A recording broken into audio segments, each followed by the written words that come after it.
And we're rolling. Okay, congratulations, you guys. You guys were very funny in this movie. And first of all, Charlie, I just want to start with you because first big feature film. Sure. Did he show you the ropes here? You know, Mr. Veteran? He gave me a lot of notes and a lot of like, say your line like this and say your line like that. And I would try and keep up with him, but I couldn't understand anything you were saying. Was that your impression of me? Hey, Charlie, try doing it. I don't talk like that. You're not an old cowboy from the... you're Sudeikis. That's not how I talk. I forgot which guy. I thought you were Sam Elliott. Sam Elliott did a cameo. What you need to do is you need to understand. You need to talk like this. No, I was super excited to be part of the cast and a big fan of this guy, and it was just great to work with him. So when you have two funny guys like you, how much improvisation is going on here? There's quite a bit. I wouldn't say... I mean, 50-50, like... there was a lot of funny stuff on the page, and we used some of that, and they gave us liberty to come up with some funny stuff on our own, so... Yeah.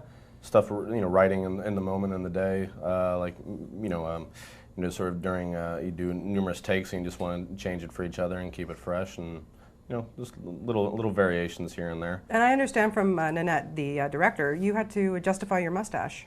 I did. Do you want to tell us why?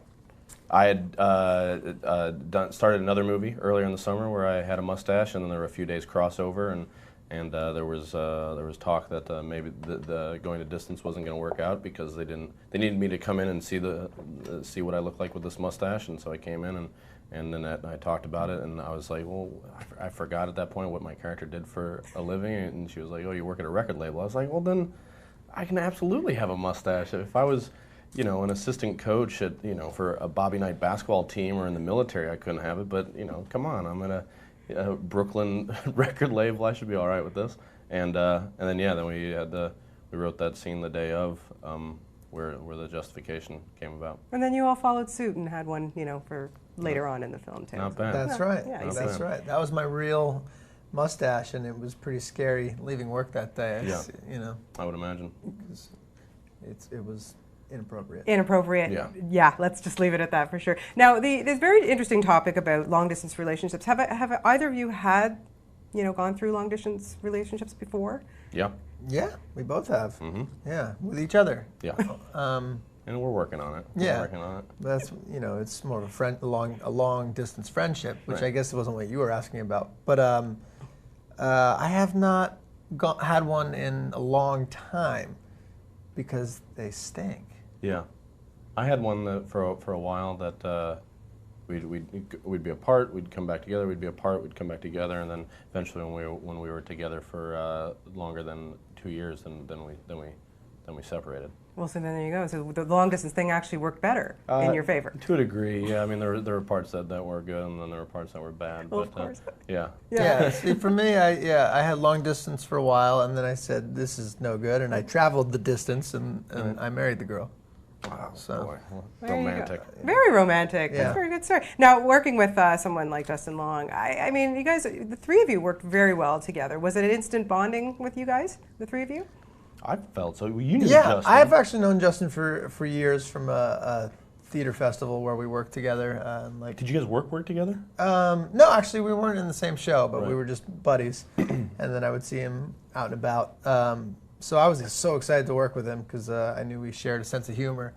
And we clicked quick. It was nice. After we had like rehearsals after the table read when you came out there. Forget what we did, camera test and all that stuff. We all went for a beer afterwards at this place called the Coffee Shop in Union Square. Mm-hmm. And yeah, you could sort of tell after that was the first time we really hung out. Justin and I had met once or twice before, but always got along with him very well. And you could sort of I was like, oh, we're just already friends, so as long as they light this correctly, this should actually work out. Yeah, so we kind of got together and we hit it off, and then the helicopter came down and picked Justin up, and he flew off, and we're like, man, he's just like us. He is. He's just one of us. He's just like us. We're gonna go.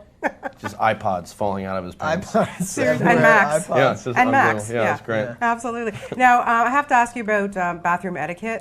The scene when you're sitting on the toilet with the door open. Not good. Not good. Uncomfortable? The scene's not good? No, I'm saying the scene was funny, but not something I would want to watch all the time. Yeah. Was that uncomfortable for you? No, because I'm very proud of the side of my thighs. Yeah. And you I have great I side want thigh. them to work a ton, you know, and I cover them up so much in life.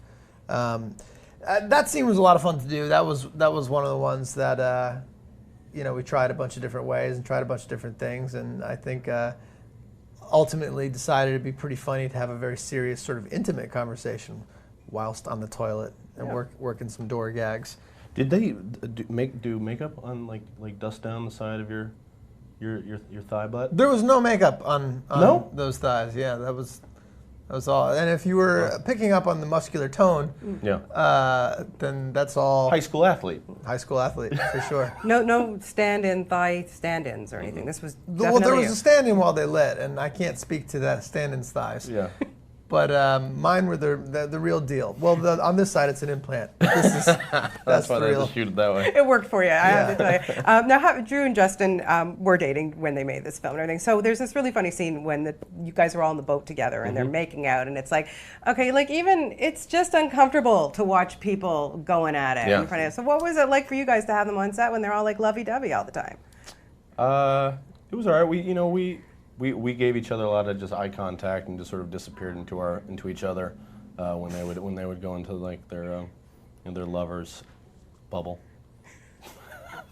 Lovers bubble? Lover's bubble is the appropriate nomenclature. Yeah. It's especially weird when we're like 3 feet away from them and just like staring directly at them. And we did that all afternoon. Yeah, you know, we spent many hours in that boat watching them share saliva, and so it was easy to play the part the way we needed to, which was with total and utter disdain for their awkwardness. And for their arguments, yes, it works. Jason, I have to ask you, love Saturday Night Live and just season starting up again What is very Saturday soon. Night Live? Yeah, It's this a show. skit show. Oh, it's a sketch. It's like Sesame Street for adults. Never heard of it. Yeah. Exactly. That's a good way to put it. I like it. But I do have to ask you a very important question. Please. So it's been announced that Jane Lynch is going to probably be one of the hosts coming up Yeah. in October, and we love her, Sue Sylvester and Glee. Right. And she wears a lot of tracksuits. Now, my favorite sketch on Saturday Night Live is What Up With That? Right. I don't know why. I just love that sketch. I just Yeah. love it. But I love when you come on and you do your breakdancing.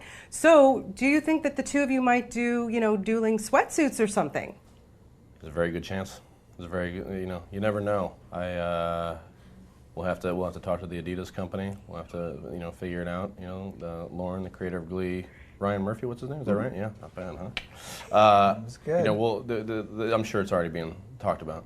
Sure, suits are being made right now. Well, Who I hope knows so. though? That would be fun. That Yeah, would it be would fun be. to see. It would I'm be really looking good. for that. I hope that rumor is true. I assume it is. I don't know. It's no rumor. It's just something that I conjured up in my head. Oh, I meant that the fact that she's hosting. I hope so. I hope so too. She's Yeah. great. I think she'll be there. She's great. She's great, a hilarious woman. Now, the two of you, we're going to see you again in another film together called Horrible Bosses. Yeah. That's right. Can you tell us briefly about that? We played disgruntled employees who, Along with Jason Bateman. along with Jason Bateman, the three of us, and we have terrible bosses. Mine is Jennifer Aniston, and his is Colin Farrell, and Jason's is Kevin Spacey. And we decide that we've had enough, and we talk to a street guy, if you want to call him that, a street thug. Street thug, yeah. He's a bit of a thug, Yeah. played by Jamie Foxx. And we come up with a plot to murder these people. And of course, we get in way over our heads, and hilarity ensues. Hilarity ensues. It sounds great. It would be good to see you guys again together. You did a great job in this Thank film you. together. Thanks so and much. Congratulations.